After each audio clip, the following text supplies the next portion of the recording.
അതിന്റെ ഒന്നും ആവശ്യം വരില്ല എന്നേട്ടാ. ടൗണിലുള്ള വീട് കുറെ കാലമായല്ലോ ടൗണിലുള്ള വീടിന്റെ കാര്യം താൻ പറയാൻ തുടങ്ങിയിട്ട്. ഇതുവരെ അമ്മ സമ്മതിക്കഴിഞ്ഞിട്ടല്ലേ? എന്നിട്ട് ഇപ്പൊ സമ്മതിച്ചോ? സമ്മതിപ്പിച്ചു. എനിക്ക് ആരെയും പറ്റിക്കണമെന്ന് ഒരാഗ്രഹമില്ല കണ്ണേട്ടാ. കണ്ണേട്ടൻ എന്ന് പറഞ്ഞ പോലെ ഇവിടുത്തെ വീടിന്റെയും പറമ്പിന്റെയും മേലുള്ള കട ഒഴിച്ച് ബാക്കി കാശിങ് തന്നോ. നീ ഇത് കാര്യമായിട്ട് പറയാണോ? ഇത് പിന്നെ തമാശ പറയാൻ പറ്റിയ വിഷയ. എന്റെ അച്ഛൻ RT ഓഫീസിൽ ക്ലർക്കായിരുന്നപ്പം ചോര നീരാക്കി ഉണ്ടാക്കിയ വീട്. ആ പുണ്യൊന്നും പറയണ്ട. RT ഓഫീസുകാര് ഒരു കാലത്തും ചോര നീരാക്കേണ്ടി വന്നിട്ടില്ല. അല്ലാതെ തന്നെ ഒരു വീട് വിലക്ക് വാങ്ങാൻ അവർക്ക് കഴിയും. അതുകൊണ്ട് അത് കളാ. മരിച്ചുപോയ അച്ഛൻ എന്തിനാ കുറ്റം പറയുന്നത്? അനുഭവിക്കാൻ ഒരു യോഗം വേണം.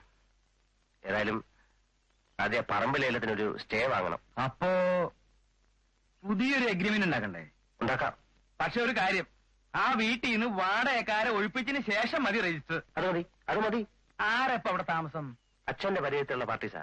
ടാങ്ക് കെട്ടണം, പൈപ്പ് മാറ്റണം, വെള്ളം പൂശണം എന്നൊക്കെ പറഞ്ഞ് എപ്പോഴും കത്തെഴുതാറുണ്ട്. അതുകൊണ്ട് ഞാനങ്ങോട്ട് പോകാറില്ല. പക്ഷെ മര്യാദക്കാരാ. വാടക കൃത്യമായിട്ട് അയച്ചു തരുന്നുണ്ട്. അവിടെ ചെന്ന് അവരോട് ഒഴിയാൻ പറ. അത് ഞാൻ ഏറ്റു. ലേലത്തിന് സ്റ്റേ ഒരു മാസത്തേക്ക് കിട്ടും. അതിനുള്ളിൽ ആളൊഴിപ്പിച്ച് രജിസ്റ്റർ ചെയ്ത് തന്നാൽ ഇവിടുത്തെ വസ്തുക്കളിന്മേലുള്ള കടം ഒഴിഞ്ഞു തരുന്നതായി ഒരു എഗ്രിമെന്റ് എഴുതിച്ചോളൂ.